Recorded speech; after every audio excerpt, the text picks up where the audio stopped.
김광진의 시사정비소 또 오늘 새로운 시작을 해보도록 하겠습니다. 오늘도 두 분 함께 하셨습니다. 안녕하세요. 직설 편집장 정주식입니다. 안녕하세요. 어니언스 공동대표이자 PD 장부경입니다. 어니언스를 아실 분이 누가 있을지 잘 모르겠지만 네. 막간을 이용해 소개 한번 해보세요. 어니언스. 네. 제대로 런칭하면 소개하겠습니다. 소개를 못할 수도 있고. 네. 저희가 어제 이제 처음으로 런칭 해가지고 1편, 2편까지 지금 올라왔어요. 처음에 두려움도 좀 많이 있었고 걱정도 많이 있었고 기대도 있었는데 지금 첫날 몇 등이죠 우리? 78입니다. 78위 만족하세요? 이걸로 배고픕니다. 예. 78위가 아니라 8위 정도는 했어야 되지 않나. 8위 정도. 네, 통렬한 반성을 하고 있습니다. 예. 자, 우리가 이제 잘 해보는 걸로 78위에서 8위까지. 근데 7도 있는데 왜 굳이 8위를 하는 거예요? 7위를 하면 되지. 그래요. 8등을 해야 일단 7등까지 갈 수 있어요. 그래요? 근데 예. 제가 그 70위에 그 7자에 기여를 좀 한 것 같아요. 제가 너무 리액션이 과했다. 이런 평가들. 후기 게시판에 그런 이야기들이 네. 좀 많이 있긴 하던데. 저도 들었는데 예. 이제 좀 자제 좀 하려고 합니다. 후기에 보니까 우리가 말이 서로서로 좀 물린다라고 하는 글들이 많이 있더라고요. 사실 그런 후기는 진짜 다 들어봤다는 거잖아요. 아주 고마운 후기라고 생각하고 사실 첫날은 저희가 어떻게든 자기 얘기를 좀 해야 된다라고 해서 서로의 눈빛을 잘 못 봤던 것 같아요. 근데 오늘은 서로를 잘 이렇게 쳐다보면서 방송을 잘 해보도록 하겠습니다. 네, 앞으로도 가감 없이 아주 그 따끔한 질책 게시판에 많이들 남겨주시면 저희가 보고 적극적으로 반영을 해서 방송을 하겠습니다. 예, 후기를 남겨주시는 분들은 에피소드별로 광고 후원할 수 있으니까 거기에 후원을 좀 하신 후에 돈을 내고 그 따끔한 질책을 해주시기를 부탁드리겠습니다. 자, 무슨 소리 하는 거야, 저거? 자본주의 사회잖아요. 네, 기사 안 보셨어요? 어제 기사가 아니지. 네. 어젯밤에 오늘이죠. 오늘 새벽이라 해야 되죠. 참담한 기사가 나온 거잖아요. 뭐 기사가 아니죠. 그런 결정이 나온 건데 결국은 돈이 가장 중요한 세상이잖아요. 저를 비웃지 마세요. 전 생계형 정치인입니다. 예. 자, 네. 오늘의 이야기. 이재용 부회장 불구속 건에 대해서 이야기하신 거죠? 예. 네. 제가 어제 잠을 굉장히 늦게 잤는데 어제 새벽 2시, 3시까지 평소에 뉴스를 잘 안 보시던 그 지인분들이 계속 걱정을 하시는 거예요. 이거 진짜 구속 안 되는 거 아니냐. 저는 되게 놀랐어요. 그러니까 한 명의 재벌 총수이잖아요, 이재용 부회장이. 근데 이분의 어떤 구속 여부에 대해서 이렇게 온 국민적인 관심이 모아진다는 게 참 어떻게 받아들여야 될지. 월스트리트 저널이 말했잖아요. 이 구속영장 청구라고 하는 게 이재용 개인에 대한 어떤 구속영장 청구가 아니라 대한민국 재벌이라고 하는 것에 대한 대한민국 사회에서의 구속영장이다라고 하는 것이었는데 재판부가 결국 구속을 기각시켰잖아요. 네, 맞습니다. 박근혜 대통령의 탄핵 여부와도 결국 직접적인 관련이 있기 때문에 더 촉각을 곤두세웠던 것 같은데요. 결국은 삼성공화국 아니냐라고 네. 하는 이야기들. 그러니까 권불 10년이라고 하는데 권력은 뭐 10년이면 다 바뀔 수 있다라고 네. 하지만 돈의 힘은 전불 100년인 것 같아요. 그러니까 돈의 힘은 한 100년은 간다는 생각을 갖고 재판부가 결정을 내린 것이 아닌가라고 하는 생각들이 드는데 물론 법리로 따지면 법리만 아주 디테일하게 따져보자면 판사가 결정 내릴 수 있겠죠. 그리고 직접적으로 박근혜 대통령에게 돈을 전달해 준 것은 아니니까 뇌물죄가 네. 아니다 이렇게 네. 판단할 수도 있겠어요. 또 다른 측면에서 보면 지금 이 판사의 논리는 그거잖아요. 대통령을 만난 시점과 돈이 전달된 시점과 그리고 삼성이 합병된 시점이 다르다. 그 인과관계, 선후관계가 차이점이 있다라고 하는 것인데 돈이라는 게 뇌물이라는 게 사건이 다 끝난 다음에 줄 수도 있는 것이고 그렇죠. 완료되면 네. 줄 수도 있는 거잖아요. 근데 그런 인과관계가 돈을 먼저 받은 다음에 사건이 끝난 것이 아니다라고 하는 것 때문에 말한다는 것은 너무 잘못된 생각이다. 어제 이 결과 나오고 나서 박범계 의원이 페이스북에 이제 그런 글을 남기시긴 했던데 박범계 의원이 판사 출신이거든요. 언제나 재판장에 약간 그런 측면들이 있다. 검사라고 하는 집단은 상식적으로 판단해 봤을 때 이것을 포괄적으로 문제가 된다라면 기소를 하는 것인데 판사들은 본인이 아주 디테일한 것에 강하다라고 하는 것 때문에 날짜가 틀리네라고 하는 그 하나만을 가지고 결정 내린다는 거예요. 근데 상식의 측면에서 보면 그 대통령이 임명되는 그 순간부터 삼성은 줄을 설 수밖에 없는 구조인 거잖아요.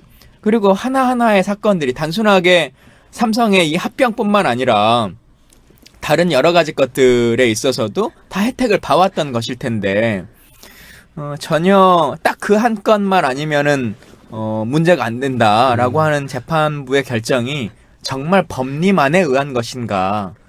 근데 국민들이 그걸 동의하지 않는 거잖아요. 그렇죠. 네. 그게 뭐 정치적 판단인지 아닌지는 법관의 양심, 뭐 본인만 알겠지만 국민들의 정서는 분명한 것 같아요. 굉장히 많은 분들이 분노를 하고 계시고 이런 분들 많잖아요. 그 생활고에 시달리다가 500원짜리, 1000원짜리 과자 한 봉지 훔쳐서 정말 실제로 구속된 분들도 계시고 아주 엄격한 법의 잣대를 그 서민들한테는 그렇게 엄격한 법의 잣대를 들이대는 그런 법관들이 어떻게 이렇게 재벌 총수에게는 관대할 수 있냐 이런 좀 정서가 있는 것이죠.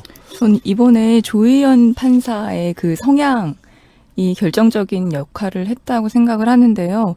그 전에 이 조 판사가 결정을 한 걸 보면 그 롯데그룹 신동빈 회장 그 횡령 배임 혐의가 있었잖아요. 그때도 기각이 됐었어요. 예. 그리고 옥시 사건이 있을 때도 기각을 했었고 이런 큰 사건들에 있어서 항상 이러한 결정들이 계속 나오고 있거든요. 근데 이 판사의 성향도 결국에는 영향을 굉장히 많이 끼치는 것 같아요. 그래서 왜 국민들의 정서와 이 판사들이 결정하는 이 정서, 국민 정서는 왜 반영이 안 되는지 이 상식이 왜 국민 상식과 재판부의 상식은 항상 다른 건지 뭐 그게, 답답합니다. 네. 물론 여론 재판을 가지고 할 수는 없겠죠. 그런데 법리라고 하는 것을 따진다고 할지라도 지금 최근에 대통령 선거가 있으면서 이런 이야기들이 많이 있잖아요. 검찰 개혁에 대한 것, 사법부 개혁에 대한 것을 나오면서 네. 검찰 총수나 아니면 사법부의 수장들도 직선제를 해야 된다. 그래야 국민의 여론이라고 하는 것을 받아들이지 지금처럼 그냥 계속 엘리트주의라고 하는 것으로 살아왔던 사람들에게 있어서는 전혀 일반 시민들이 생각하는 네. 그런 감정들, 그런 상식들이라고 하는 것에 받아들여질 수 없다라고 하는 고민들 아마 이제 대한민국의 적폐 중에 하나이겠죠. 그런 거 같이 좀 개선해 나가야 될 것 같다는 생각이 들고 네. 반기문이 곳곳에 있는 거야. 그러니까 국민 정서와 동떨어진 그 엘리트주의자들. 반기문을 우리가 이렇게 손가락질하지만 반기문의 기행을 두고 사실 뭐 우리나라 그 권력 상층부에는 그런 분들이 굉장히 많이 계시다는 걸 이번 사건을 통해서 또 확인을 하게 됐어요. 그렇죠. 그리고 이제 이게 가장 중심이 되는 게 뭐냐면 뇌물죄라고 하는 거지 않습니까? 네. 근데 뇌물죄라고 하는 것에 대한 상식을 생각해 보자는 거예요. 뇌물은 누가 누구에게 주는 거죠? 아쉬운 사람이 주는 거죠. 그렇죠. 아쉬운 사람이 주는 거죠. 근데 네. 지금 삼성의 입장은 이거는 뇌물죄가 아니고 내가 일종의 삥을 뜯긴 거다. 그래서 난 피해자다라고 하는 코스프레를 계속하고 있는 거지 않습니까? 근데 생각해 보면 결국은 뇌물은 힘 있는 사람에게 갖다 바치는 건데 그걸 네. 통해서 내가 어떤 이익을 얻는 거잖아요. 혹은 네. 피해를 안 당하기 위한 보험으로서의 역할을 하는 거잖아요. 이 정부 길 가는 사람이 내가 문화를 잘 이끌어 볼 테니까 우리 집한테 우리 집 문화 사업 하려니까 좀 돈 좀 주라 그러면 삼성이 주겠어요? 안 주잖아요. 그렇죠. 네. 누구를 염두에 두고 주는 거죠. 그렇죠. 삼성 그 유명한 것처럼 자기 회사의 직원으로서 일하다가 네. 병이 들었던 백혈병이 걸렸던 자기 직원에게조차도 그 500만 원도 제대로 안 주고 싶어가지고 이렇게까지 막 재판 끌고 소송하고 하는 그 사람들이잖아요. 근데 그냥 430억이라고 하는 돈을 아무런 생각 없이 그냥 주라니까 줬다? 그래서 나는 뺏겼을 뿐이다? 그래서 난 뇌물죄가 아니다? 라고 하는 주장을 계속 펴는 것인데 처음부터 이재용 회장이 네. 그 논조로 지금 재판을 시작하고 있는 네, 거잖아요. 맞아요. 국회에 와서 그 국정조사를 받을 때도 거기 로펌에서 계속 자문한 것이 위증죄가 훨씬 약하니까 위증으로 처리되더라도 뇌물은 인정하면 안 된다. 네. 그리고 무능 코스프레로 간다. 내가 몰랐다. 그러니까 우리가 흔히 말하는 기억이 안 난다라고 하는 것에 더해서 몰랐다라고 하는 그 무능 코스프레로 가는 건 이걸 계속 이제 해왔었던 것인데 결국은 위증죄라고 하는 건 해봐야 크게 죄가 되지 않고 그게 삼성을 경영하는데도 별로 큰 어려움이 없는데 네. 지금 만약에 뇌물죄가 걸린다 그러면 경제적 활동이 국제적으로 정말 어려워지는 거잖아요. 삼성이라는 기업 자체가 네. 실제로 삼성의 주식을 가지고 있는 거의 반 가까운 사람들이 외국인인데 이 사람들이 평가하기에 뇌물죄를 로 구속돼 있는 사람을 수장으로 둔 회사를 과연 안정감을 가지고 볼 수 있을 것이냐라고 하는 문제가 발생할 거기 때문에 네. 좀 삼성은 어떻게든 뇌물죄를 막으려고 할 거예요. 네. 음. 만약에 이재용 회장 그리고 그 청문회에 출석했던 재벌 총수들이 고작 위증죄로만 처벌을 받는다면 이건 뭐 살인범을 노상방뇨죄로 처벌하는 뭐 자범 취급하는 뭐 이런 꼴이 되는 거죠. 그렇죠. 네. 그리고 지금 조희연 재판관의 상황 중에서 우리가 좀 상식적으로 납득이 안 된다라고 하는 게 이런 거잖아요. 그러니까 뇌물은 쉽게 말하면 준 사람이 있고 받은 사람이 있고 전달한 사람이 있고 그렇죠. 네. 뭐 이런 거잖아요. 근데 일단 최종적으로 그것에 대해서 요구했거나 뭐 최종적인 결과치로서 받았다고 느껴지는 박근혜 대통령 아직 수사하지 않았어요. 그러니까 네. 그건 네. 전제가 아니고 음. 또 줬다라고 하는 사람 지금 이재용 부회장이라고 하는 사람은 구속영장을 기각시켰단 말이에요. 네. 근데 그 중간에 있는 전달자 음. 지금 뭐 문영표, 문영표 장관. 장관이라든가 네. 굉장히 억울할 것 같아 이분. 예. 아니면 청와대 지금 있었던 수석들 이런 사람들이 다 구속영장을 발부했단 말이에요. 네. 그럼 생각해 보세요. 돈을 준 사람은 지금 구속영장 구속조차도 시키지 않고 있는 상황인데 네. 그걸 전달했던 사람은 그 죄가 확정적이니까 너는 구속 이렇게 결정 내렸단 말이에요. 그러니까 이게 유전무죄, 무전유죄라고 하는 것을 명확하게 말하고 있다는 거죠.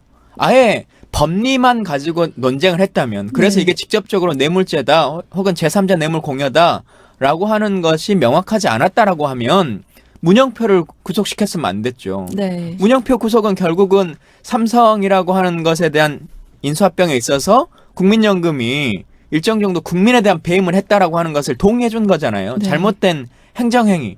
사실은 행정적인 행위를 가지고 구속시키는 게 훨씬 더 어려운 일이죠. 법리만을 그렇죠. 보면. 이건 정책적 판단이니까. 네. 근데 그런 것까지는 전부 다 구속을 시켜놓고 권부 10년인 거예요. 지금 그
무죄를 받았다라고 하는 그렇죠. 것과는 전혀 상관이 없는 거지 않습니까? 네. 그러니까 수사는 계속된다. 오늘 아침에 특검이 따로 기자회견을 했습니다만 이것과 상관없이 앞으로 남아있는 SK나 롯데나 뭐 기타의 정계 그리고 재계에 관련한 수사들에 대해서는 끊임없이 하겠다. 네. 그리고 흔들림 없이 하겠다. 필요하다면 영장 재청구도 고민해 보겠다. 지금 이런 이야기를 했고 네.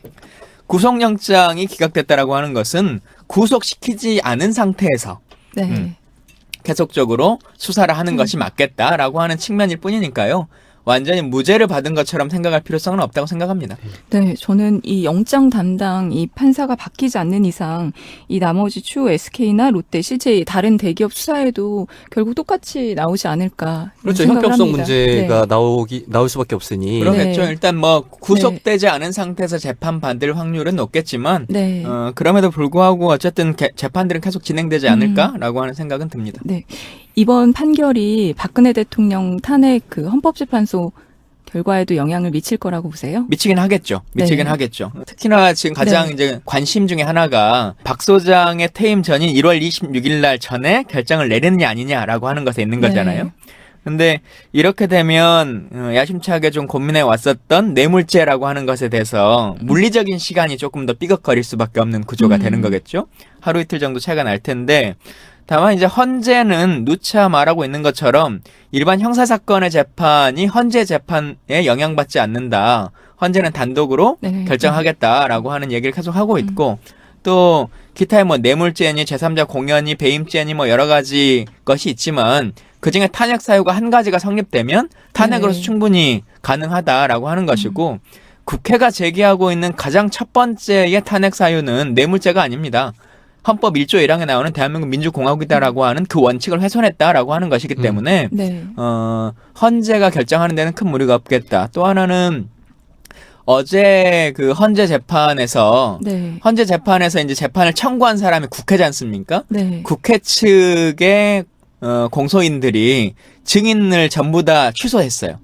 뭐 그게 어떤 안종범이라든가 뭐 이제 몇몇 사람들을 다 취소시켰단 말이에요. 다시 말하면 그 전에 이틀 전쯤에 재판부가 뭐라 그랬냐면 수사 자료를 수사 자료를 인정하겠다. 가지고 충분히 네. 근거로 삼을 수 있다. 있다. 따로 재판정에서 이 사람을 대질하지 않더라도 네. 충분히 우리는 이것을 가지고 재판을 종결시킬 수 있겠다라고 하는 말을 했고 그러니까 국회 측에서 뭐라고 응답한 거냐면 네. 그러면 시간 걸릴 것 같은 증인들은 우리가 스스로 철회하겠다라고 해서 시간을 벌어준 거예요. 다시 네. 말하면 국회도 그렇고 헌재도 그렇고 일단 이 재판을 빨리 끝내겠다라고 하는 의지를 계속적으로 보여주고 있는 거죠. 네. 지금 저희도 팟캐스트 일주일에 지금 막 4번씩 하고 있는데 헌재가 저희보다 지금 더 하고 있는 거거든요. 헌재는 지금 다른 재판을 모두 종결했어요. 네. 중지했어요. 네. 다른 일반 재판 아예 하지 않습니다. 네. 헌재 모든 재판관들이 지금 이 사건만 봅니다.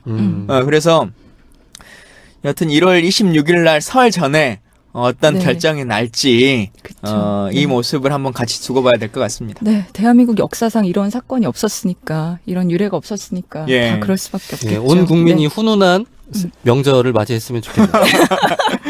자, 훈훈하려면 선물 좀 네, 말. 예, 김광진의 시사정비소 오늘은 이재용 부회장의